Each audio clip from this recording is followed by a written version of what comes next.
Cody Ko, massive YouTuber. A lot of you guys probably know him. He was one of my favorite YouTubers for years. Before I shaved my head because I lost a bet and had to do it, I had luscious, beautiful hair. And a lot of you know I copied that from Ludwig. But the first time I got that haircut was actually in 2018. And you know who I yoinked that from? Cody fucking Ko. He was one of my favorite YouTubers for years. So yeah, before I was a Temu version of Ludwig, I was a Temu version of Cody Ko. And nowadays I'm a Temu version of 11 from Stranger Things. Anyway, that's not what this is about. As you can see, Cody Ko, massive creator. But for 9 months now, he has not uploaded to his channel. And a lot of people are wondering, what the hell happened? A lot of people aren't even clued in because this was kind of swept under the rug, weirdly enough. Well, not long after he uploaded probably couldn't do it.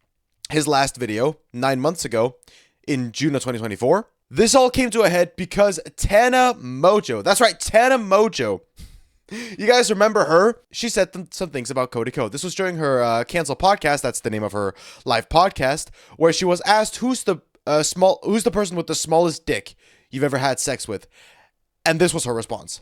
I can say that because I was 17. The smallest dick you've ever had sex with? Oh my god, no one look at me, Cody Ko. She says, no one look at me, Cody Ko, which shouldn't be that big of a deal. Okay, just a joke and, just banter, whatever. Not enough to ruin his reputation. That would be insane if him having a small dick was enough to ruin his reputation, but it's what she said afterwards that kind of left a sour taste in people's mouths. Delete the videos. I can say that. I was literally 17. I can say that. What? Sorry. Since this information Yeah, I was 17, I can say that. Now, Cody Ko is 8 years older than Tana, and so a simple math equation would show you that back when she was 17, he would have been 25. And they hooked up when he was 25, and she was 17. And she also addresses it further during this episode of the podcast. Being brought to light. And however, I understand that this isn't just some crazy tea. It was a crime. Yeah. And I've tried to talk about this a million times, and I feel like I never have the right words. But it's everywhere all over the internet, and I know people want me to talk about it, and I'm going to do my best right now, I mean, I hooked up with Cody Ko when I was 17 and he was 25. Yeah, it happened. And I think that, first of all, I'm trying to think about it from a perspective of like a younger sister or someone that I really care about. Even the other day, like I was texting. Yeah, so she goes on to say here she doesn't see herself as a victim in this scenario, but if she had maybe considered it from the perspective of like a little sister she had or something, and her sister was in that situation, that would have been fucking weird. You would think that guy's a fucking creeper. I didn't know that was illegal. I thought it was illegal if the girl is under 15, but legal above. Depends on where you are, and the only two places this could have happened was Florida or California, where the age of consent in both of those states is 18, meaning this is statutory rape. So Cody committed a crime. Now, a lot of people are arguing like, okay, well, legality doesn't mean like morality and legality is not the same thing. But 17 and 25, you realize that's an 8-year age difference, right? And you realize how fucking weird that is, all right? That's fucking weird. That is such a like major gap in not only the age, but also the maturity. One is a grown adult, and the other is a teenager. Straight up. 17, under 18. Not that hard to figure out. That is fucking weird. Like, I remember being in high school and seeing, like, high schoolers dating, like, college guys or even guys who had graduated college, and I was like, that's fucking weird. I remember being mad about it. Like, why aren't you dating someone your own age or around your own age? And then, now that I'm that age, you realize how fucking weird it is. And then there's also the people saying that, oh, well, it's Tana Mojo. She deserved it. Like, I get Tana Mojo is super controversial in a lot of ways, but that doesn't change the fact that she's still a victim. Cody still did what he did, and it's still fucking weird. And bear in mind, like, a lot of people are defending him and being like, oh, well, it was my childhood hero. Yeah, so was he for me, but I'm not going to defend someone who fucked a 17-year-old when he was 25. That's weird. That's weird. There's also people saying, okay, well, he might not have known. Cody might not have known the age of Tana. She might have looked a little older, and, you know, sometimes you can get it confused. Some people lie about their age, shit like that. But here's Gabby Hanna. I know Gabby Hanna is also controversial. Bear with me. This doesn't change the fact that this still happened. So we have a witness here telling the same story. One time, I told a guy, I saw him making out And this is her side of the story, where it gets even worse. with a girl at a party who was underage. And I pulled him aside and I was like, hey man, you probably don't know. I know she like looks a little older. She's underage. Watch it. And he's like, oh my God, thank you for telling me. And then he turned that. Yeah.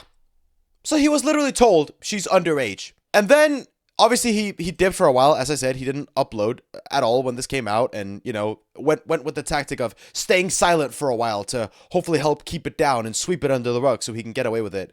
But he was spotted a few weeks later DJing, and at this DJ show, he was playing "Sorry" by Justin Bieber. Like,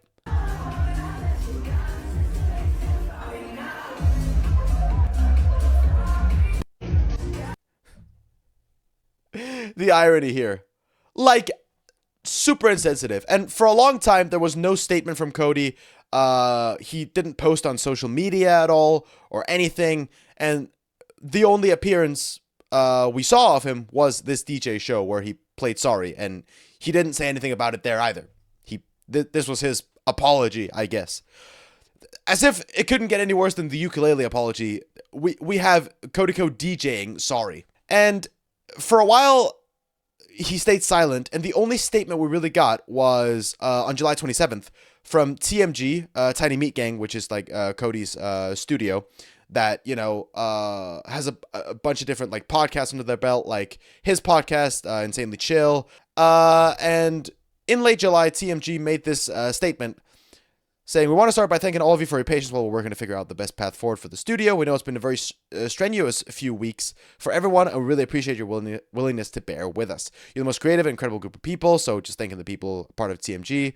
And then it says here, "As we enter the next phase of the studio, we want to let you know that Cody will not be involved in the day-to-day operations at TMG Studios. What has transpired over the past few weeks is a personal issue for him, and Cody wants to remove any effect this is having on your professional and personal lives and the work you and our other hosts have done to make TMG Studios so successful. Noel will continue to lead them." Noel, that's his business partner, Noel Miller. "His top priority remains the life and growth of the studio and its talent. Our audience sees your hard work every week, and we want that to continue. They deserve it, and so do you. We have built something truly special, and he's committed to keeping that alive and well." And people, understandably, weren't exactly satisfied with this statement because it doesn't address anything. It's not even Cody will be stepping away indefinitely from TMG Studios. It's just he will no longer be involved in the day-to-day operations, which feels more like he's still a part of the studio, but he's just laying low so that he's not going to get as much heat. So again, zero accountability so far. Even if you want to argue, oh well, it's a mistake and he's learned from it, this does not really show growth and that he has learned from it. This shows that he's still like trying to hide it and sweep it under the rug and not take accountability for his actions, which is just nasty. And people can say, okay, well, innocent until proven guilty, and I believe that for sure. But the fact that he wasn't like saying anything about his supposed innocence and was trying to, you know, keep it on the low and try and sweep it under the rug, you know, if you're innocent, that's not usually the route you take. You're usually like, no, I didn't fucking do that. Here's the evidence that I didn't do it. Anyway, after this, we heard nothing from Cody for a long, long time. That was until December, I'm pretty sure, of last year. He randomly uploaded to his Cody Trains channel, which is one of his like smaller channels. Again, 5.6 million subscribers on his main channel, and his Cody Trains channel only has 260K. So, interesting tactic to come back on a lesser known channel, to test the waters. And in this video, he's talking about how, you know, he's running, he's losing weight, shit like that. And he doesn't like actually talk about the allegations until the end of the video, where he doesn't even really talk about it. Relief. The most beautiful course I've ever done in my entire He briefly addresses it.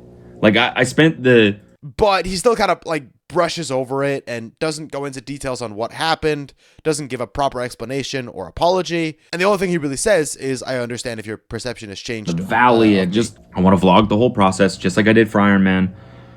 You know, being creative, doing this type of thing, and putting it out there, it's just in my DNA. I need... Yeah, so he starts out this statement by saying, you know, he's excited to come back because being a creator is just, you know, in his DNA, and it's he feels lost if he doesn't like upload to the internet. It's just who he is. He has to have a creative output. So he confirms he's going to be back to making regular content, and then only like briefly mentions the situation to do it. And so I'm going to do it. Obviously, I understand I've been offline for months, haven't made videos for, you know, that whole time. And I also understand if your opinion of me has potentially changed over the last few months. You know, I spent the first half of my career criticizing people and judging people online. So, you know, I don't begrudge your judgment of me by any means. I just think all I can do right now and moving forward is just try to be the best person I can be for myself and for my family, and just try to continue putting the best shit out there that I can. So that's what I'm going to do. And if you stick around to watch it, I very much appreciate it from the bottom of my heart, truly. So yeah, no real explanation as to what happened. Just, I understand if your perception has changed on me over the last few months. And that's about all he really says on it. I don't like the fact that your content is hypocrisy. What do you mean? I think the law is kind of stupid. Like, the girl lied about her age and he thought she was legal. He shouldn't be punished. No, he knew the age. Again, Gabby Hanna pulled him to the side and said, hey, I know you probably don't know her age. She looks a little older. She's underage. Okay, hello, editing Sander here. Just briefly, you know, popping in just to add a little point to this whole point of Cody knowing the age of Tana. Like, how did he know? Like, you know, the only real evidence we have is Gabby Hanna's story, which could be fake. So I wanted to, like, add a point briefly to this that, you know, suggests further that Cody did know the age of Tana when they hooked up. Right here, the shittiest video ever featuring Cody Ko. This was in 2016. Which was the year that they allegedly hooked up, where in this video they it's basically a video about their age gap, where Tana tries to teach Cody, like, you know, teen slang, because he's in his 20s and he's old. So that's the entire essence of the video. And a lot of the comments is like, you know, Cody repeatedly saying she's a teen while actively hooking up with her, because they make it clear in this video Tana is a teenager. And, you know, Cody is an adult, which is why it's weird. And this one, he is so obviously into her and checking her out the entire video, while also repeatedly calling her a teen. So that's just, I just wanted to, like, add this to the video, just so you know that now we have, like, a concrete proof that he did know of Tana's age at the time that they allegedly hooked up. Again, it's not been 100% confirmed that they did hook up, but again, I don't know. I don't think I made that entirely clear in the stream. So just, like, you know, making it clear right now. If he truly did not know the age of Tana, or if he didn't do it, I feel like he would have addressed that. I feel like he would have said it, rather than, like, trying to sweep it under the rug and hide it and only, like, briefly, like, brush over the allegations. Just say, like, I understand if your opinion of me has changed.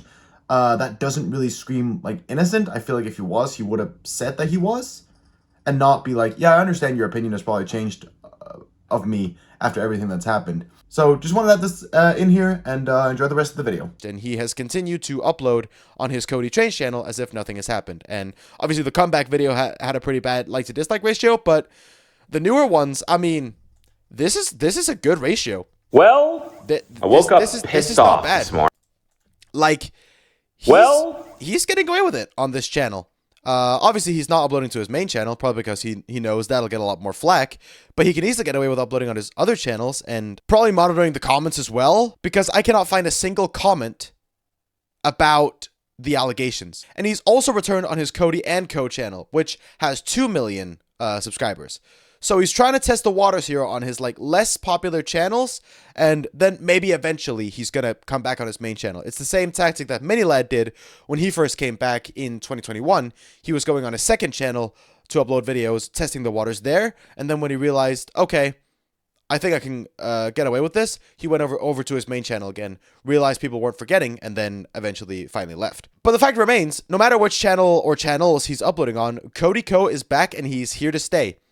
Master Jammy. And he is seemingly getting away with it. 17K to 947. Like, that's a good ratio. Again, these are good. Oh my god, he just uploaded 2 hours ago. Toga? And even after 2 hours, you know, this is a decent like to dislike ratio. If we go back to his first video, coming back, it's obviously a much worse like to dislike ratio. But you know, I think people started to lose interest. There's this over dude time, so now the only people who are really watching his current videos is just like his fans, his diehard viewers. So time will tell if he ever comes back to his main channel, but regardless, fact remains, no matter which channels he uploads on, he's still making money. He's still pulling great views. Like, I'd love to get these kinds of fucking views. He's not getting as much flack, and people have seemingly forgotten about what he did, or they just don't care. I've seen a lot of people in like videos talking about this drama of people being like, I don't really care what Cody Ko did. I'm just glad he's back, which is crazy. That's an insane thing to say. All right. I get that you might have idolized him when you were younger and it's hard to let go of it. But I'm saying this, I was one of the biggest Cody Ko fans. I can't blame him. Like, if you want to do content, it's not weird to test the waters. I just don't think he should be doing content. Because it's one thing what he did, whether you think it was right or wrong, or if he, you know, whether you want to say, oh, it's not that bad, it's a mistake, he's learned from it. He has just shown time and time again that he has a repetitive pattern of not taking accountability and that he hasn't learned. If there is a passion you have in love, you shouldn't be stopped from doing it by a mistake you regret and wouldn't do. Here's the thing, I don't think he regrets it because it was a fucked up thing to do. I think he regrets it because he was caught. Because with the way he has responded to the situation, it's just shown me that he hasn't changed. I mean, obviously, I hope he doesn't do anything like that again, but it just shows that he's, you know, not willing to take accountability, which shows to me that you haven't learned from your mistakes.